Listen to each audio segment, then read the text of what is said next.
Good evening. It is a tremendous honor to be here with you all, to see so many friends and family, to be joined for this occasion that you may or may not quite know what you're in for. You see birds and songs, and for some of you that was enough. For some of you it was like, what are we doing? So I would just love to set the stage for what we're in for tonight. This event is really 10 years in the making. So my wife and I are avid birders, which means we go seeking birds. We do like to sit and watch birds out our windows at home, but more than that, we like to go to places, in particular for species that we know we can see there. And so after we were married, about 6 months later, we took our first married birding trip near the coast of North Carolina to Lake Matamuskeet. And it is a birding hotspot, particular for its wintering waterfowl, tundra swans and snow geese, which you see pictured here, a portion of the snow geese flock that came in to roost. So this is a picture by Hazel. She had rented a birding lens that she had to hold up the entire day because we didn't take time to figure out how to put it on the tripod. And we almost had to saw her arm off. It was really challenging. But we had our gear, the camera gear, the birding field guides, binoculars. We were ready.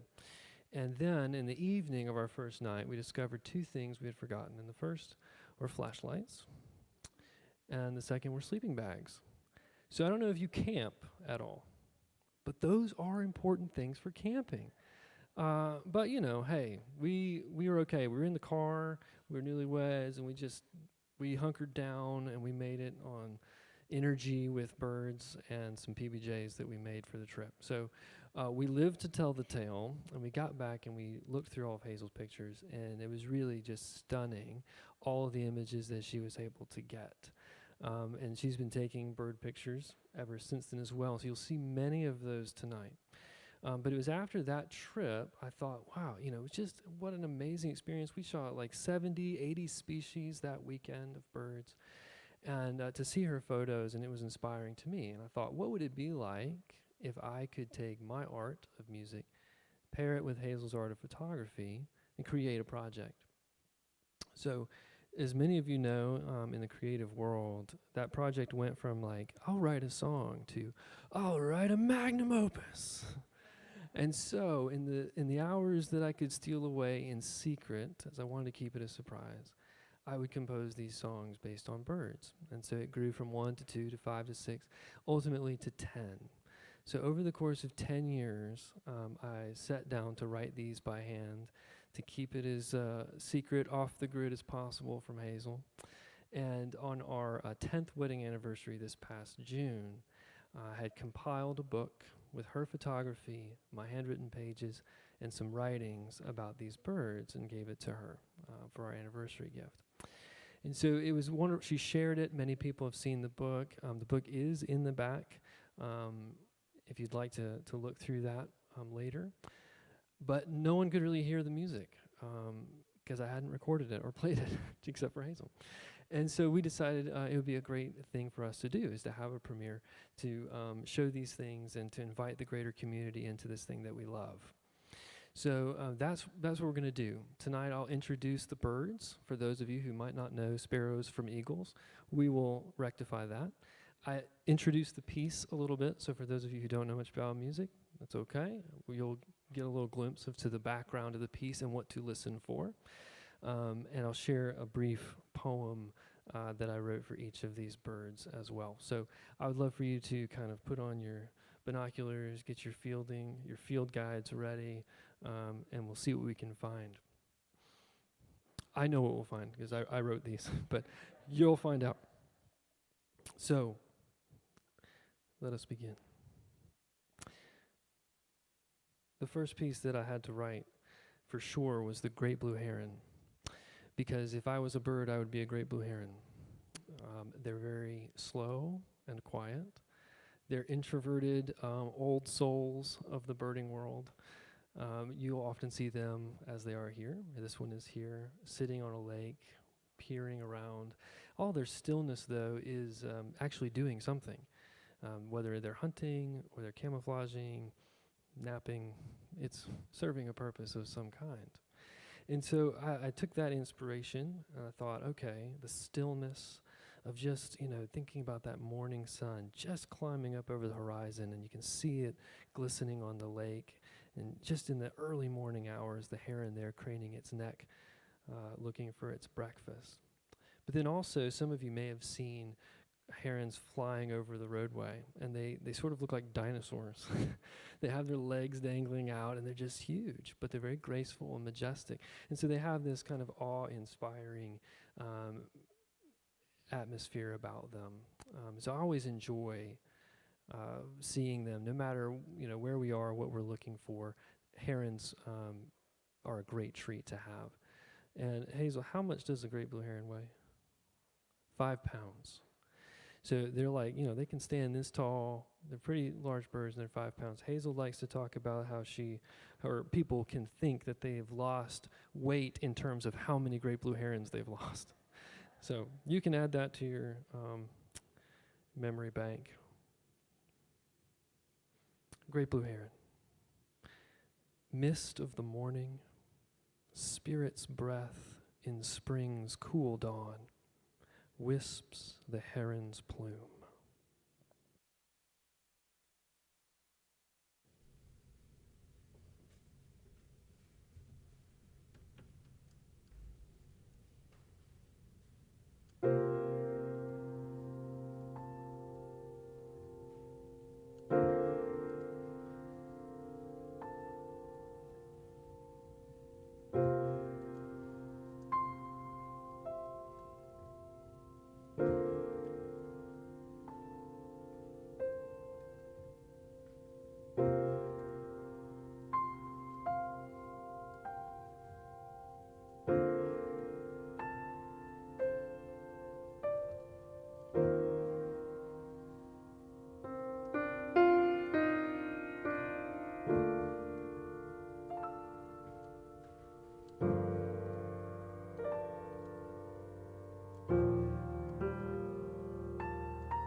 Thank you very much. So from the stillness and quiet of the great blue heron to the active, incessant busyness of the Carolina chickadee. Probably one of the greatest things about the chickadee is its call, except for Hazel. Does anybody know the chickadee call? Just shout it out. Just go for it.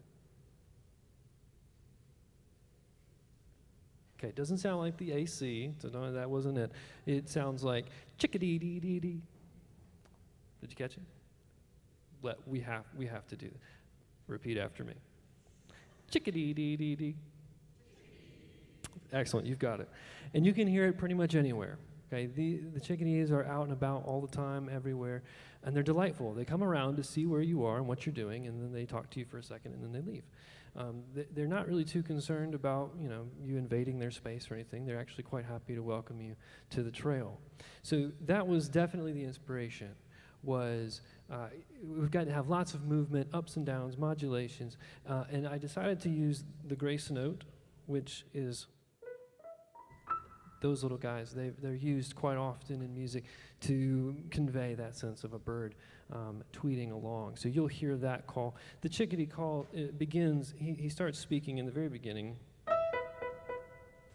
Right?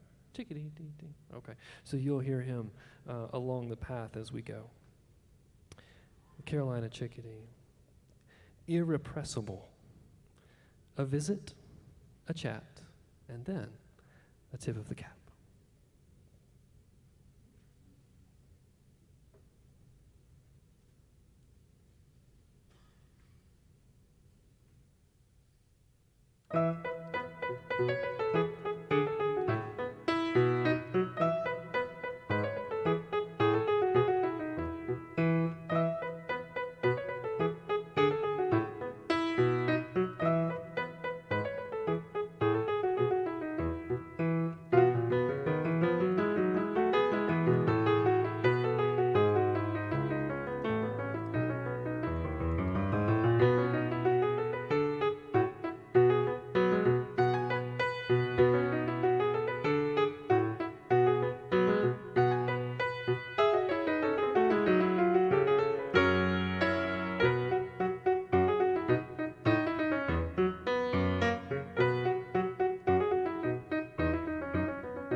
Thank you very much. So as we proceed, we're going to take a look at a few photos here. I didn't have time to write songs for all of the photos that Hazel has, or all the species, because it took me 10 years. Did I say that? It took me 10 years to write these 10. Here we have some grebes. The great egret. From my mother's own backyard, the downy woodpecker.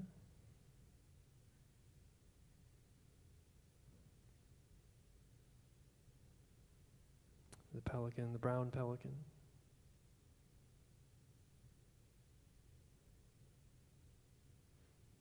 The northern parula. The roseate spoonbill. The spoonbill made quite a stir in High Point not too long ago. Not a frequent visitor, if you couldn't deduce that from the way it looks, to High Point. He had gotten wrong directions and managed to find Oak Hollow Lake, but it was a real treat for all of us. And birders from all around came to welcome the spoonbill to High Point. I think he has moved on, as he should. The kestrel.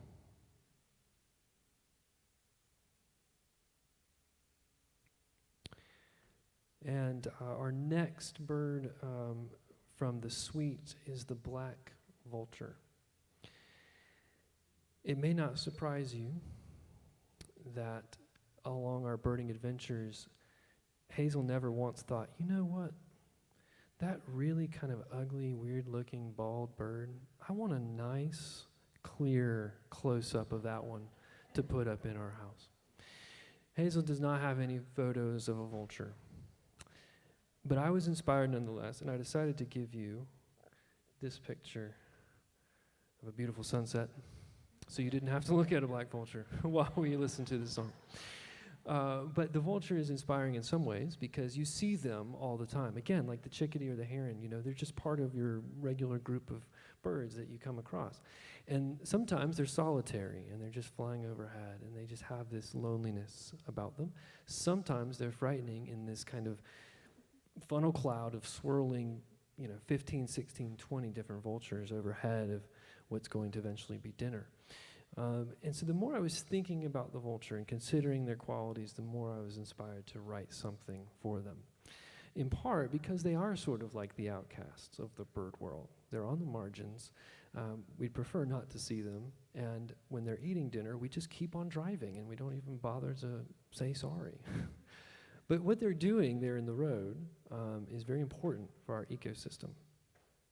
Their bald head is in part, they're designed to prevent them from taking on any toxins or any poisons, bacteria, and themselves getting infected from the roadkill or infecting anything else. And by eating that roadkill, I'm sorry I'm saying roadkill, that's really not appetizing. But by doing that, they're taking the poisons and the bacteria out of the ecosystem.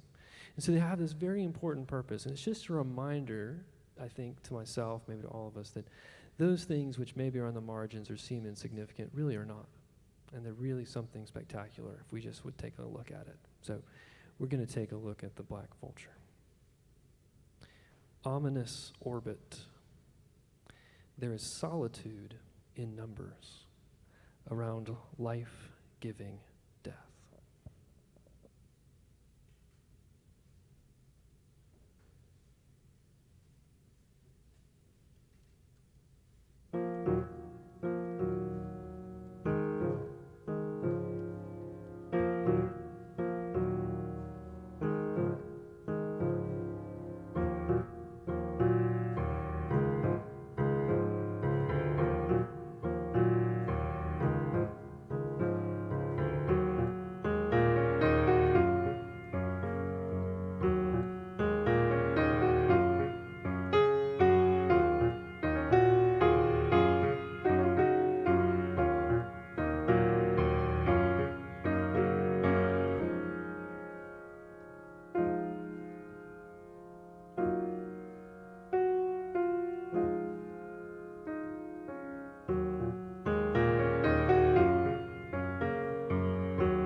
something much more pleasant to look at, perhaps.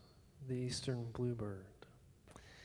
The bluebird is probably your top 5 hallmark birds, right? If you've got a card that's welcome home, it's probably got a bluebird on it. They exude that sort of joy. Something is homey about them. You see them, you can't help but, smile. They, flit from the wires to the feeders. The blue, not always visible as they're up high, but as they fly, it just flashes out, and it's brilliant. I think in part that they exude this sort of hominess because of their story. The bluebird almost did not have a home anymore, and they almost were no more as a species. And so, in I believe it was 1978, the North American Bluebird Society was founded to remedy that. Because of habitat destruction and invasive species like the house sparrow and starlings, they were losing places to live and breed. And so this is where the Bluebird House Project came about. If you've seen the Bluebird houses up or known people who've made them, that was the origin of it, was to try and save the bluebird. And like a fairy tale, it worked. And now they're plenteous, thankfully. We get to see them almost anywhere. So that was part of the inspiration here, not so much the call or the colors or their function, but their story. And so this piece is the bluebird's story. You'll hear 2 melodies. The first is one of the bluebird pair, and the second of the pair. And they sing back and forth, and they come together, and then you'll hear a minor section in which the home is threatened. And the bluebird doesn't know if it will continue, and then we have a beautiful happy ending that takes the opening theme and reworks it into sort of this majestic, or peaceful is probably the better word, a peaceful ending as the bluebird does indeed have a home. The eastern bluebird. Oh, I forgot that I have other things to show you. Apparently they have a little attitude sometimes. The eastern bluebird. Sapphire singing sage, brilliance of cobalt and rust. You too have a home.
Thank you very much.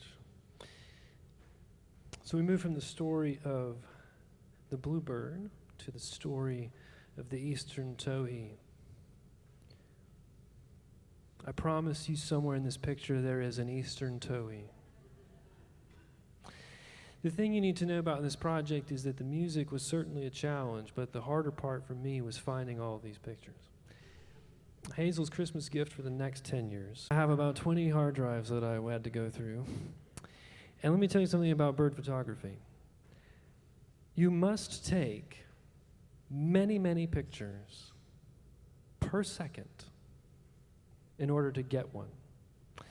And what I knew that, but I didn't know that Hazel kept every single one of those pictures. And she didn't name them like Waiting for Towhee or Here Comes the Bald Eagle, scroll down. She didn't name them things like that. So I'm looking through IMG 0661, next. IMG 0662, next. So I have 25 pictures of a branch. Something could be here, let me look. No? Okay, next. Then 25 pictures of a very blurry something approaching the branch. And then 25 pictures of a less blurry something approaching the branch. You get the point. That's just to say, I may have missed the eastern towhee. Forgive me. But this is me looking for the eastern towhee. The towhee is inspiring for many reasons. One of them is its call. We tried the chickadee, let's try the towhee. Anybody? That was not close. The towhee says, drink your tea. And it sounds like this. Drink your tea. You know this is going to happen now. Drink your tea. Nailed it. So the towhee sings in this right from the beginning. Okay? So the other thing about the towhee that I really, that I was captivated by is its story, again, of habitat, just like the bluebird. The towhee has to fend off its nest from the brown-headed cowbird. The cowbird will find nests of several species, including the towhee, kick the towhee eggs out, lay its own cowbird eggs there, and leave, and then the towhee raises the cowbirds. So if you've ever seen a towhee raising a cowbird, that's why. Brian, I know you've been wondering all these years. So again, here we have the story. We have the towhee call. We have the back and forth with the threat of the cowbird and the defense from the towhee, the climactic battle, and I will let you decide what happens. The eastern towhee. A clarion call beckons from tuxedo wings. Come and drink your tea.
Thank you.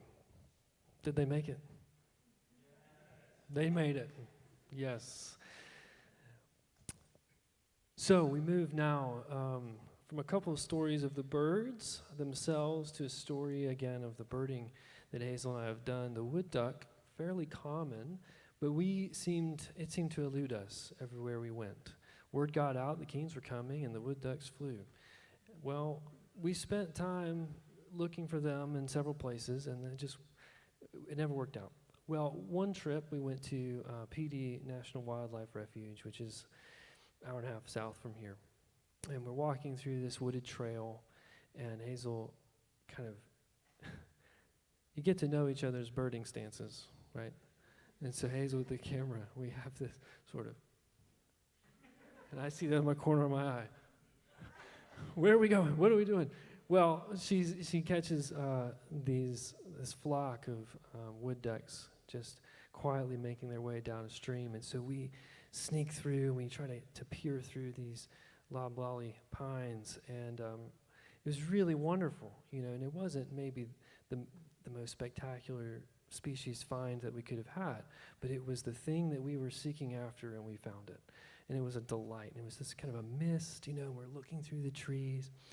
And so it's just an important reminder that sometimes things will catch your eye, and it's important to turn aside and to take a look, because you may just find precisely what it is you've been looking for.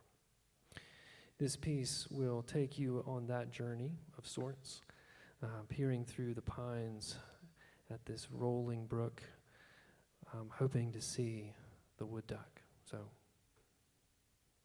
take your imaginations and try to find them. Wood duck. Between loblollies, emerald streaks in azure streams, a watcher's reward.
Did you see one?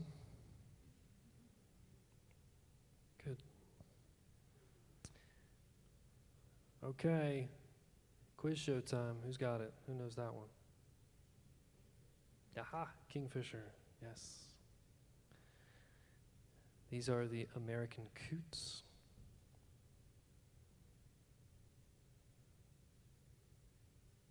Scarlet ibis.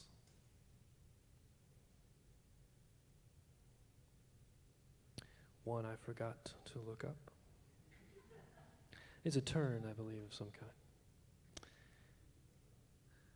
The Three Stooges, the cormorants.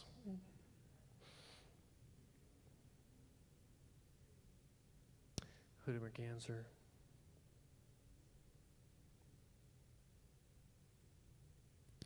More of the snow geese flock. You know, I've not. That is the largest force of nature I've ever been around. I hadn't quite felt so small as when, 10,000, I don't know how many, snow geese were squawking about and coming in for the evening.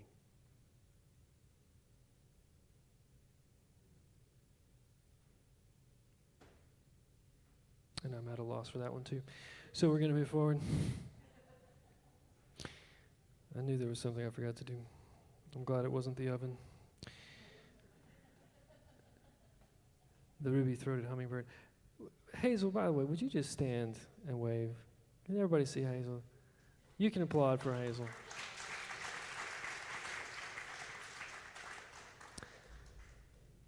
She has taken many, many, many portraits of beautiful families, and it's high time they knew it was a beautiful avian families too. This is one of those pictures you don't get unless you've taken 100,000. The ruby-throated hummingbird is spectacular. There's nothing like it in the bird world. To see one come swooping in, to hear one buzz by you. They just have a way of grabbing your attention. And in our home, with my parents, we'd be sitting around the dining room table, and we have hummingbird feeders. We could be in the middle of this story about someone's difficult day or an exciting thing coming up, and my father would say, "Hummingbird!" And we'd all stop. We'd watch out the window. And in a few more seconds, we'd all return back to the conversation. And they have that effect. You don't see a hummingbird as it zooms in, and they're not there very long. You don't see one and then think, well, I was cheated. He should have stayed around longer. That's not fair. No, the reaction that you have most often is, how lucky am I that I just got to see that? They are mesmerizing. And so they've become very important to me for that reason. I've had a few experiences in which I was with a dear friend of mine, and we were overlooking this courtyard, and there was a hummingbird that came in, and we paused, just like we did at our dinner table, and we watched. And the realization that this thing existed only for us, that we were the only ones to behold this thing of beauty. And so it just is it's a marker for me of those brief, often brief times that you're left with something that you could never lose. And so in this piece you will have that, a brief visit from the hummingbird. The whole experience of writing this piece was much like the experience of watching a hummingbird. I was sitting at a piano, I started playing, and then I stopped. I'd been recording, fortunately, because I went back and I listened, and I said, well, that's something. I'll keep that. And I thought it was going to be something that I would grow, and that I would change, and that I would develop. But the more I tried, the more I realized that no, that's not the case. The hummingbird visited me and left me with a complete gift and departed. And so this one I didn't write so much as I received. Ruby-throated hummingbird. Sweet feathered zephyr, striving glides to graceful go quickly as it came.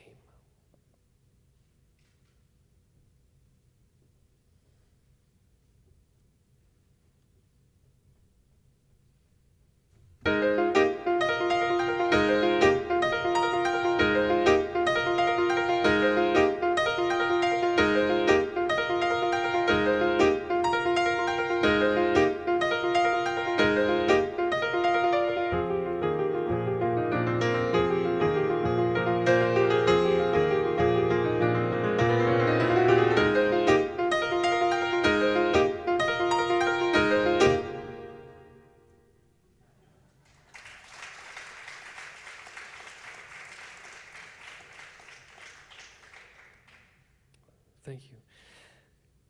I promise I won't talk as long about this one. There's, a whole lot of talking, and that was a very short piece. So we'll do a little less talking, and we'll do a very long piece. How about that? This one, the White-Throated Sparrow. These are the saving graces of the winter for me. As winter's coming, I'm thinking about this long, cold slog of a season in some ways.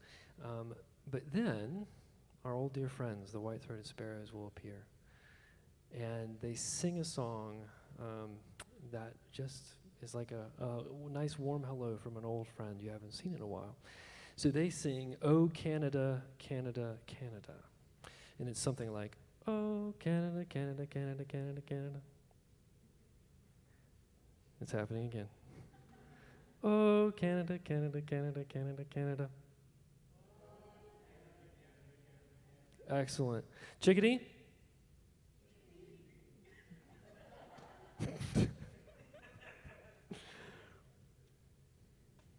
There'll be a comprehensive exam later. So this piece, the song of the White-Throated Sparrow does come. It doesn't come until much later in the piece. This sets the tone with winter. There's cold. There's kind of this eerie feel to it, to set the stage for the sparrow to come. And so I use a chord pairing that helps set this tone of winter but hope. So you have this, and then you have this, right? So there's minor, sad, winter, something is coming, okay? So you'll hear that, and it sort of develops from there. And you'll hear the sparrow song come in quite strong a little bit later on. Okay, I promise, short talking, more playing. White-Throated Sparrow. Fall ebbs to winter. Shorter days can hold more joy. Visits from old friends.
Thank you very, very, very much. We have 2 more on our adventure this evening. But before we get there, just another gallery, because I couldn't help myself from all of these beautiful pictures. This is from Lake Matamuskie, and these are white ibis. The common yellowthroat.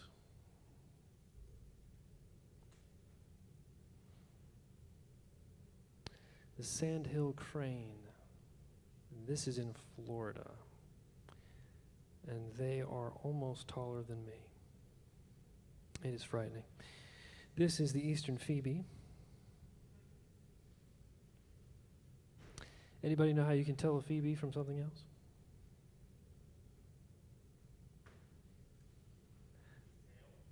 The tail. That's a good observation. Yes, that is an important piece of the birding identification, what sort of a tail they have. I thought you were motioning the flight. Yeah, so they flit out and back. They're flycatchers, so they just kind of loop out and back. They also have a call. Whoever said Toey before, just do that with Phoebe. And you've got it. Phoebe, that's what they say.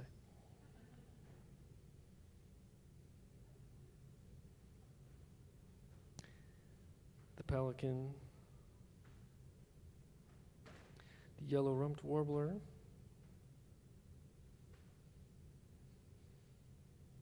Song sparrow, I think. Yes.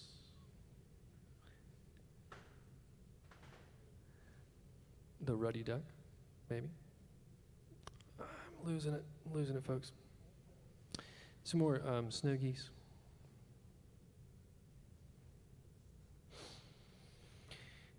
We come now to the only piece in the collection that is after a group. This is birds of prey.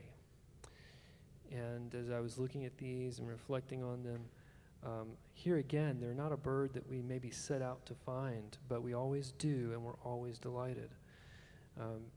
And they show up in unexpected ways, sometimes just soaring overhead from a trail you can only see portions of. One time a sharp-shinned hawk almost took off our heads. You know, they just, because they're so fast, and they're so skilled at what they do, it can really come out of nowhere and take your breath away. And so I thought, you know, what is it about the birds of prey that I want to focus on? And it's not so much their skill. You know, I could have, you know, done diving or, you know, something about their superhuman eyesight, colors, or their call, their screeching, you know, anything.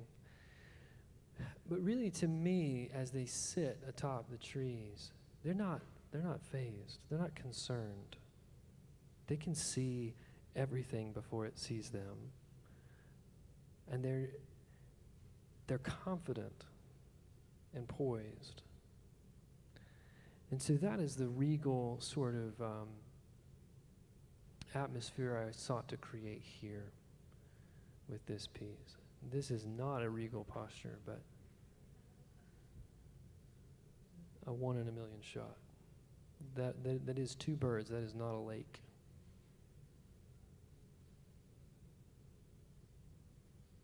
And they would grip claws and they would spin around, hurtling towards the earth in some sort of a twisted game of chicken.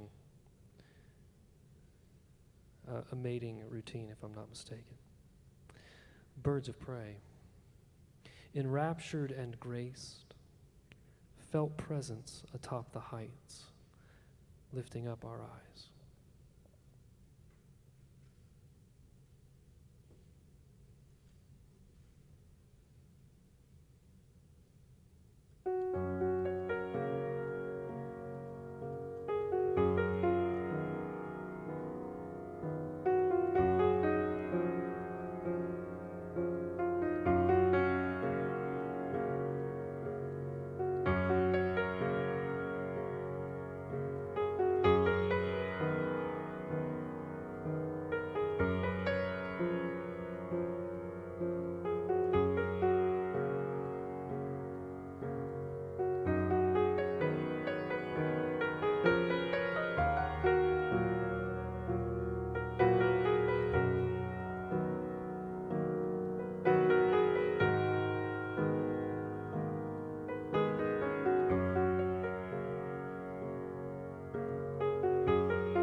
Thank you again.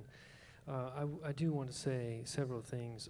A thank you to Jeannie Lenham and Anna Otto for the light refreshments that we'll have afterwards. And a thank you to Liz May, who has been running the sound back there tonight. A thank you to David and Ethan, the whole staff at Hope, for allowing this event to take place. A thank you to Hazel for never stopping taking pictures, no matter how much I gripe about our own family getting pictures. I am thankful for them and for these. That wasn't a great thank you. Thank you. Thank you to all of you for coming.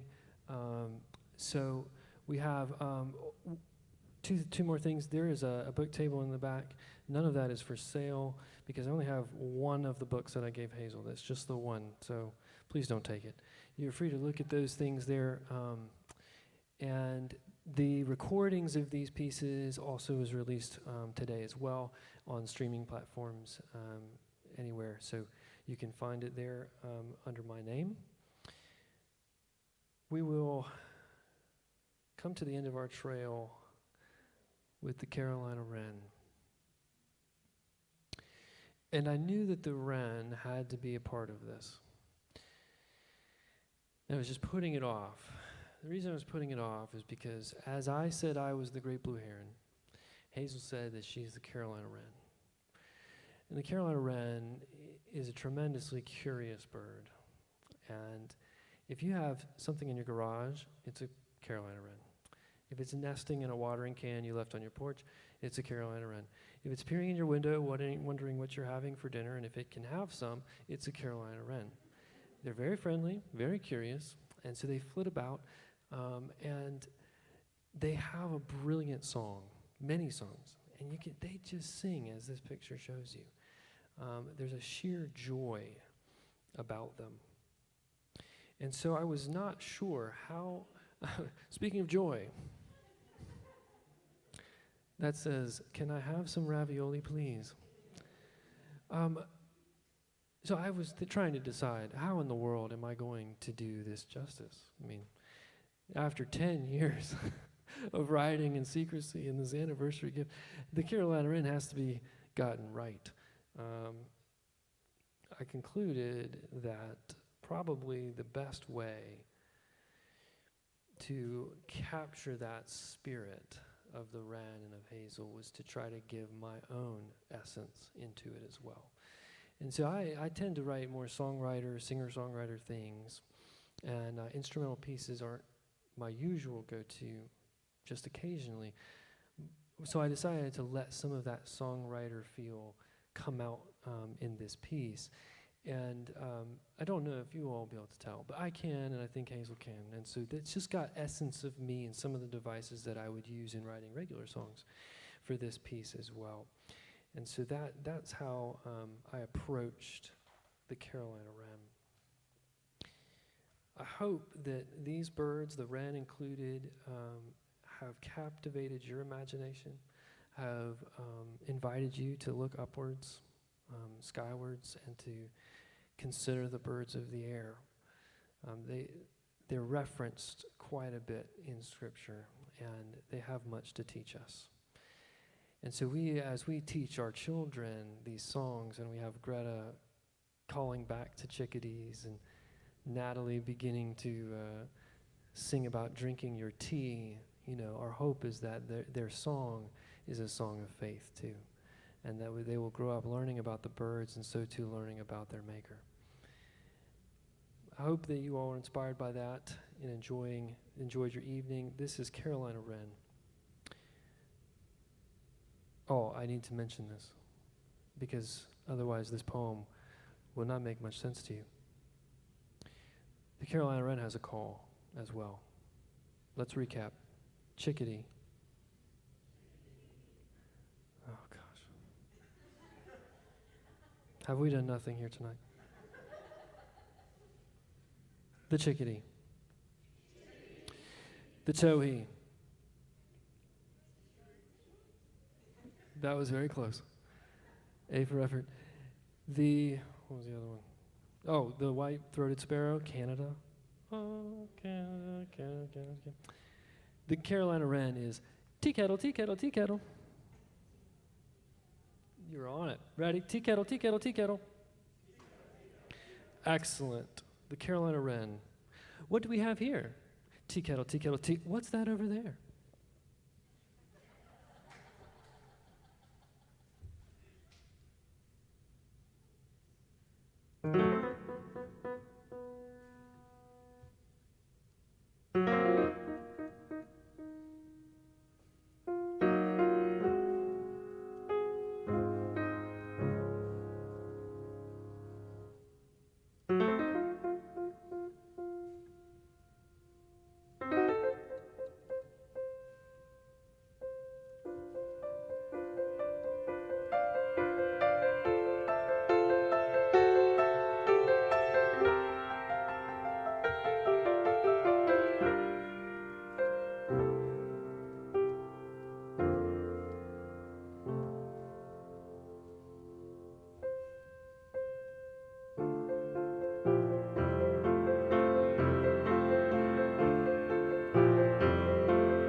Truly, truly, thank you. 10 more years. Truly, thank you. Please, refreshments in the back, and as you partake, you can either congregate outside or make sure you have some distance as you remove masks to partake. Thank you all. Have a safe night.